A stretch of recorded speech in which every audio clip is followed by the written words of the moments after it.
Tässä huristaa työkeikalle Sydney Kaplan, kalifornialainen mummovahti eli Granny Nanny, tukipalveluja vanhuksille tarjoava päivähoitaja. I started seeing a need that wasn't being met between people living at home or people living in assisted livings. There was a gap between caregivers and people just needing kind of companionship.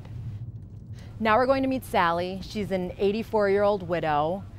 Tyttäret hankkivat mummovahdin Sallylle, kun tämä jäi leskeksi ja sitten vielä sattui tapaturma, joka heikensi liikkumista. I don't need a caregiver at this time. I just need somebody that will be with me to take me places. I don't need somebody hovering over me to take care of me. That's easy breezy. Sydney on koulutukseltaan liikuntaterapeutti. Hän veloittaa palveluksistaan 60 tunnilta. Asiakkaiden kanssa voimistellaan, shoppaillaan ja vaikkapa harjoitellaan tietokonetaitoja. Yhdysvalloissa asuu 40 miljoonaa yli 65-vuotiasta ja väestö vanhenee kaiken aikaa. Back in the day when you were 85 years old, you were waiting for your death sentence.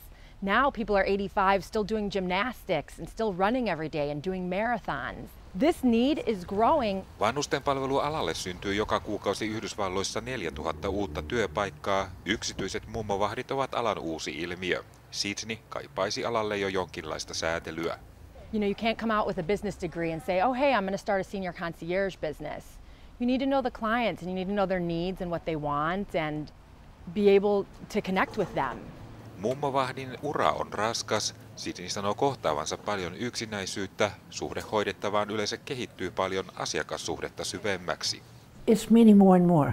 Now that I'm getting to really know her well, it's very nice having her that I can talk to and confide things and get her opinions on things. I got us some cookies. Mummovahdin näköala vanhuuteen on puolestaan muuttunut työn mukana. They're still worried about their image and the way their hair looks and how much they weigh and what they look like and is she prettier than me? It makes me a little bit sad that doesn't go away. Suhteen kaksisuuntaisuus on Sydneyn mukaan kuitenkin samalla myös vanhustyön rikkaus.